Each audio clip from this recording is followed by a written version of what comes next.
नमस्कार दोस्तों, अभी हम कल ही इसके बारे में बात कर रहे थे ना कि हमारे लिए बीइंग एन इंडियन, आपके लिए और हमारे लिए, सबके लिए पहले हमारा देश आना चाहिए और उसके बाद प्रायोरिटी लिस्ट में सारी चीज़ें होनी चाहिए। और इसीलिए ये एक बहुत बड़ा कारण है कि क्यों हमें क्रिकेट डिप्लोमेसी पाकिस्तान के साथ नहीं शुरू करनी चाहिए। बिकॉज जो हमारे सोल्जर्स जो अपना अल्टीमेट सेक्रीफाइस देते हैं देश के लिए, अपनी देश की सिक्योरिटी के लिए, जो अपनी पूरी ज़िंदगी दांव पर लगा देते हैं, हम उनके बारे में ना सोच करके और क्रिकेट खेलने और क्रिकेट डिप्लोमेसी को शुरू करने के बारे में सोचे तो ये it is too selfish of us as being Indians. और देखिए वही घटना जो है एक बार फिर से हुई है। एक तरफ पाकिस्तान है जो कि आतंकवादी गतिविधियां करवाता है जम्मू एंड कश्मीर में, और दूसरी तरफ हमसे एक्सपेक्ट करता है कि हम क्रिकेट डिप्लोमेसी शुरू करें। एक बार फिर से बहुत बड़ी घटना हुई है जम्मू कश्मीर के अंदर में, और यह घटना इस बार फिर से डोडा एरिया जो है जम्मू कश्मीर का, वहां पर यह घटना हुई है जहां पर फिर से हमारे जो 4 आर्मी के जवान थे, वो 4 आर्मी के जवान हमारे वीर गति को प्राप्त हो चुके हैं। और ये ऑपरेशन कल रात यानी 15 जुलाई को रात के 9 बजे शुरू किया गया था। और इसमें एकदम स्पेसिफिक इंटेल थी पूरी फोर्सेस के पास कि यहां पर टेररिस्ट छुपे हो सकते हैं। डोडा में जो एक एरिया है, देसा एरिया करके डोडा के अंदर में है, और इस देसा एरिया में ये इंफॉर्मेशन मिली थी कि हो सकता है कि यहां पर बड़ी मात्रा में टेररिस्ट जो हैं वो छुपे हुए हो, इनको लोकल सपोर्ट है और ये एक किसी घर में छुपे हुए हैं, ऐसा करके एक इंफॉर्मेशन आई थी। और उसके बाद जो है यहां पर हमारी फोर्सेस जॉइंट ऑपरेशन था, और इसकी जानकारी खुद जो व्हाइट नाइट कॉप्स का ट्विटर हैंडल है उससे इसकी जानकारी दी गई कि जेकेपी यानी कि जम्मू कश्मीर पुलिस और हमारी आर्मी के पास एक इंटेल आई थी कि कुछ टेररिस्ट वहां पर छुपे हो सकते हैं, और जॉइंट ऑपरेशन यहां पर कंडक्ट किया गया। लेकिन इस जॉइंट ऑपरेशन में बहुत दुखद घटना ये हुई कि हमारे जो 4 जवान थे आर्मी के, वो इसमें वीर गति को प्राप्त हो गए, और इसकी जानकारी दी गई है बाकायदे व्हाइट नाइट कॉप्स के ट्विटर हैंडल द्वारा। अब आप समझिए कि इसमें, क्योंकि हमने देखा था कि पिछले एक वीक में ये दूसरी बड़ी घटना हुई है। कठुआ के अंदर में भी सेम घटना हुई थी, और यहां पर भी जो असॉल्ट राइफल्स यूज की गई हैं वो M4 असॉल्ट राइफल्स यूज की गई हैं। अब आपको पता है कि ये M4 असॉल्ट राइफल्स, बहुत सारी थ्योरीज हैं इसके ऊपर कि ये इन टेररिस्ट के पास एट द फर्स्ट प्लेस आई कहां से, क्योंकि ये असॉल्ट राइफल का कॉपी बनाना, पाकिस्तान में बहुत सारे गन्स की कॉपी बनती है, बनाना इम्पॉसिबल है। तो ये या तो हो सकता है कि ये स्मगल करके इनके पास तक पहुंची हो, या तो हो सकता है कि जो अफगानिस्तान में US जब वहां से वापस लौटा तो जो अपने राइफल्स, जो अपने हथियार वहां पर छोड़ करके गया, ये वो हथियार हो सकते हैं जो ट्रांसफर होकर के इन आतंकवादियों के पास आए हैं, और वही हथियार से एक बार फिर से यहां पर कॉन्फ्रंटेशन हुआ है। इसमें टेररिस्ट की स्पेसिफिक नंबर, कितने टेररिस्ट वहां पर उस देसा एरिया में मौजूद थे, इसके बारे में जानकारी नहीं प्राप्त हो पाई अभी तक। तो आप समझ सकते हो कि किस तरीके का ये लोकल लेवल जो इंटेलिजेंस फेलियर है वो किस लेवल का। और अब ये इंटेलिजेंस फेलियर बहुत बड़ा हो चुका है। आप देखिए, अगर पिछले मैं तो 1 महीने की क्या बात करूं, अभी मैं आपको आगे चल करके स्पेसिफिक नंबर दूंगा कि पिछले 1 साल या 2 साल में कितने एनकाउंटर्स वहां पर हो चुके हैं। बहुत सारी चीज़ें मेन स्ट्रीम मीडिया में नहीं आती हैं, उनको छुपाया जाता है। उसका रीज़न भी है, उसका रीज़न, पॉजिटिव रीज़न ये है कि पैनिक क्रिएट ना हो लोगों में, लोग अपना आना जाना बंद ना करें। यात्रा चल रही है, वैष्णो देवी मंदिर है, सारी चीज़ें चल रही होती हैं, तो लोगों में एक पैनिक क्रिएट हो जाता है अननेसेसरी, तो वो पैनिक ना क्रिएट हो। लेकिन अब ये पैनिक एक्चुअल में क्रिएट हो चुका है। बिकॉज सी, अभी पिछले बार क्या हुआ कि पिछले इसी हफ्ते के अंदर में कठुआ में जो एनकाउंटर हुआ था, आपको पता था, कठुआ में हमारी फोर्सेस जा रही थी और उसके बाद वहां पर एम्बुश करके 12 ट्रूप्स में मौजूद थी, ट्रक को टारगेट किया गया, और उसमें हमारे 4 उत्तराखंड के रहने वाले जो जवान थे आर्मी के, वो वीर गति को उसमें प्राप्त हो चुके। और उसके बाद अब उसके 3 दिन बाद ही ये डोडा की बड़ी घटना हुई है जहां पर 4 और जवान जो हैं वो वीर गति को प्राप्त हो गए हैं। जबकि यहां पर स्पेसिफिक इंटेलिजेंस थी, खुद इसकी जानकारी दे रही है हमारी आर्मी की, स्पेसिफिक इंटेलिजेंस थी कि वहां पर ये टेररिस्ट छुपे हो सकते हैं। और जब वहां पर पहुंचे तो ऑब्वियसली जब नंबर्स नहीं दिए गए कि इतने टेररिस्ट मौजूद थे या इतने टेररिस्ट से एनकाउंटर हुआ, तो साफ सी बात है, क्योंकि इस पूरे आर्टिकल में कहीं भी आपको नंबर स्पेसिफिकली नहीं मिल पाएंगे। कुछ लोग बता रहे हैं कि 12 टेररिस्ट मौजूद थे, कुछ बता रहे हैं 20 थे, लेकिन ये नंबर बड़ा हो सकता है। और इसीलिए जब इस स्पेसिफिक नंबर नहीं है आर्मी के पास भी, तो आप समझ सकते हो कि ये हमारी लोकल लेवल की बहुत बड़ी इंटेलिजेंस फेलियर है। और ये इंटेलिजेंस पुख्ता है नहीं है, उसकी भी जानकारी, उसकी भी जांच होनी चाहिए। बिकॉज वो ऐसा लग रहा था कि वो घात लगाए बैठे हुए थे वहाँ पर जब ये 9 बजे ऑपरेशन शुरू हुआ, और कहीं ना कहीं इनको बहुत ज़बरदस्त लोकल सपोर्ट आसपास के ज़िले से भी बहुत ज़्यादा है। तो अगर आप देखोगे कि कठुआ में एनकाउंटर हुआ, अब उसके बाद डोडा में ये एनकाउंटर हुआ है, तो वहाँ पर भी जो हथियार यूज़ हुए हैं वो M4 असॉल्ट राइफल्स यूज़ हुए हैं, और पिछले वाले कठुआ अटैक में भी ये M4 असॉल्ट राइफल्स यूज़ हुए थे। अब जो ये अटैक पुंछ से, राजौरी से शुरू हुआ था, वो फैलते फैलते अब देखिए पूरे जम्मू रीजन में पूरी तरीके से फैल चुका है।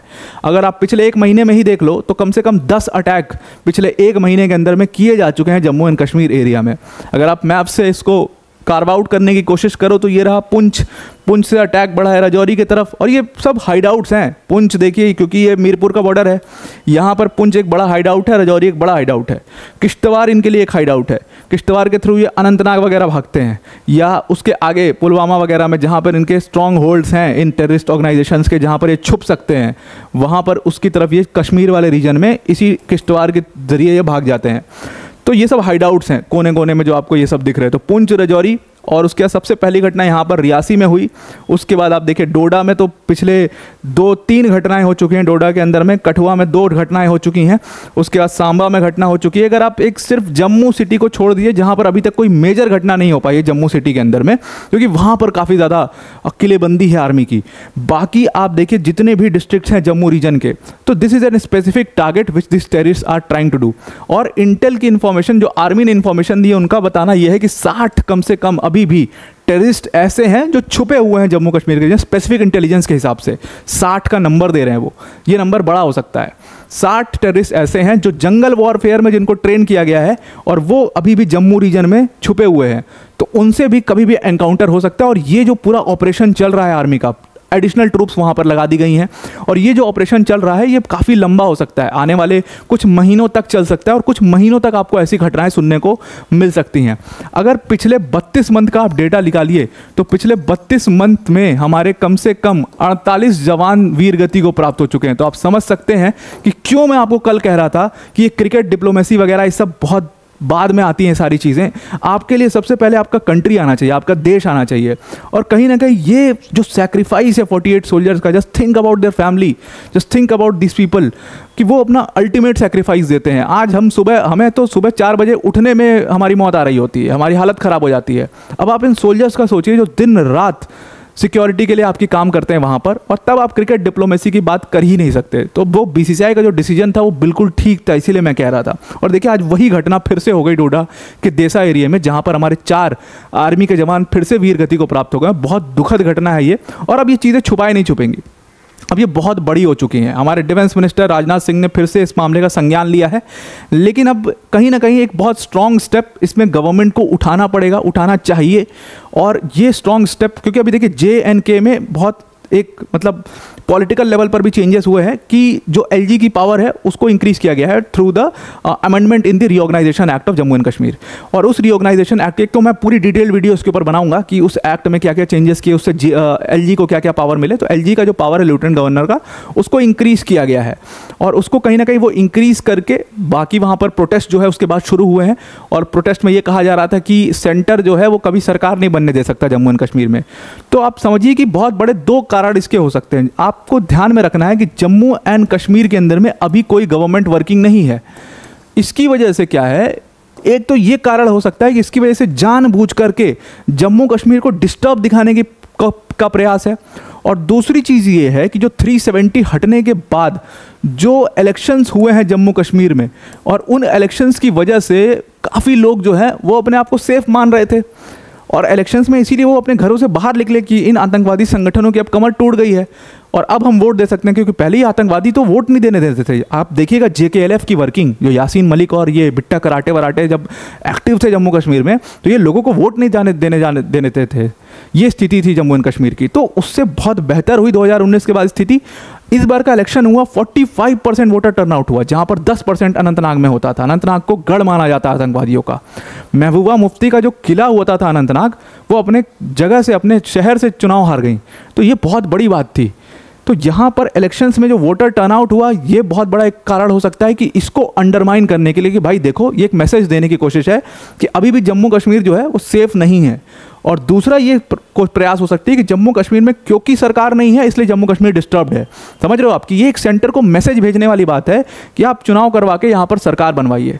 और मुझे लगता है कि अब इसके खिलाफ कहीं ना कहीं एक स्ट्रिक्ट एक्शन इंडियन गवर्नमेंट को लेना चाहिए, और पूरी तरीके से आर्मी को स्ट्रांग होल्ड देना चाहिए। फिर से एक पूरा फ्री हैंड जिस तरीके से पहले दिया जाता था, वो फ्री हैंड देने की आवश्यकता फिर से आ चुकी है। और इंडियन आर्मी, मैं आपको लिख के देता हूँ कि ये 2 महीने के अंदर में पूरा जम्मू कश्मीर साफ कर देंगे। वो अभी उनके हाथ बंधे हुए हैं कहीं ना कहीं, अभी उनको बहुत कुछ स्पेसिफिक इंटेलिजेंस के बेसिस पर काम करना पड़ रहा है, क्योंकि ये आतंकवादी जो हैं तो दूसरे देश से, लेकिन ये जिस तरीके से ऑपरेट कर रहे हैं जम्मू कश्मीर में, समझ लीजिए अपना देश समझ के ऑपरेट कर रहे हैं, जिस तरीके लेवल का इनको लोकल सपोर्ट है। तो आई थिंक यहाँ पर इंडियन गवर्नमेंट को इसके ऊपर स्ट्रिक्ट एक्शन लेना चाहिए। आप भी कमेंट करके बताइएगा, क्योंकि ये चीज़ बहुत ज़्यादा हो चुकी है जहाँ पर हमारे पिछले एक हफ्ते के अंदर में 9 जवान वीर गति को प्राप्त हो चुके हैं। काफ़ी दुखद घटना है। तो आई होप आपको ये पूरा आर्टिकल समझ में आ गया होगा। ये 2 स्पेसिफिक कारण के बारे में मैं बात करना चाह रहा था, बिकॉज ये जो अटैक है, ये जो एनकाउंटर है, ये हम हर तीसरे या चौथे दिन देख रहे हैं। आप हमारा वर्ल्ड अफेयर्स का चैनल जानिए, हमने जम्मू कश्मीर को पूरा कवर किया है, हर जगह पे हर एक घटना भी मिस नहीं की है, सारी घटनाएं हमने कवर की है। बिकॉज हमारा काम पैनिक क्रिएट करना बिल्कुल भी नहीं है, आपको इन्फॉर्म करना सबसे ज़्यादा ज़रूरी है। तो ये अब बहुत ज़्यादा हो चुका है और पिछले 1 महीने में ये 10वीं या 11वीं घटना है जो मैं रिपोर्ट कर रहा हूँ आपके सामने। तो आप समझ सकते हो किस लेवल की यहाँ पर इंटेलिजेंस फेलियर जम्मू कश्मीर के अंदर में हुई है, जिससे हमारे जवानों की जो सेक्रीफाइस हैं वो बेकार जा रहे हैं। हमारे जवान के जो सेक्रीफाइसेस हैं आप देखिए कि वो कितने ज़्यादा हो रहे हैं। तो ये एक बहुत बड़ी घटना, और इसमें कहीं ना कहीं टेररिस्टों को मारना, टेररिस्टों के साथ एनकाउंटर बहुत ज़्यादा ज़रूरी है, क्योंकि पिछले जगह पर टेररिस्ट को मारा गया था और उसके बाद देखिए उसके बदले के तौर पर उन्होंने कठुआ में हमला किया था। तो आप समझ सकते हो कि उनके मंसूबे कितने बुलंद हो चुके हैं इस बार, और कितना इन लोग में कितना ज़्यादा ये लोग को ऐसा लग रहा है कि बहुत ईजी है जम्मू कश्मीर में अटैक करना। और ये ईजी इसलिए हो पा रहा है क्योंकि वहाँ पर ज़बरदस्त लोकल सपोर्ट उनको मिल चुका है और वो जगह जगह पर छुपे हुए हैं। तो आई होप आपको ये पूरा आर्टिकल समझ में आ गया होगा। अब वीडियो में को एंड करने से पहले अनअकैडमी टीम की तरफ से एक बहुत बड़ी अनाउंसमेंट है। देखो, अनअकैडमी टीम ने आपके लिए एक बहुत बड़ा सेशन प्लान किया है, अनअकैडमी यूपीएससी समिट, जो कि होने वाला है in collaboration with the Hindu group. और इस सेशन में काफ़ी बड़े बड़े ऑफिसर्स, हमारे मिनिस्टर नितिन गडकरी जी, के अन्नामलाई जी जैसे पर्सनैलिटीज़ आएंगे यहाँ पर और अपने इंसाइट्स देंगे। 20 और 21 जुलाई को ये सेशन जो है वो लाइव होगा अनअकैडमी ऐप पर।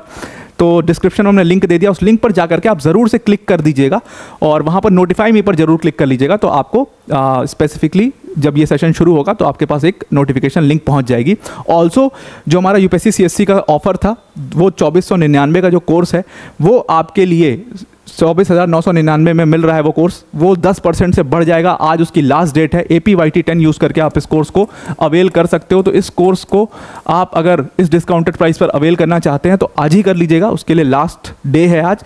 उसके बाद कल से ये प्राइसेस फिर से 10% से इंक्रीज़ हो जाएंगे। ऑन पॉपुलर डिमांड हमने ये प्राइस को दोबारा से कम किया था। तो आई होप आपको ये पूरा जम्मू कश्मीर की घटना समझ में आ गई होगी। आज के लिए इतना ही। Thank you and have a nice day.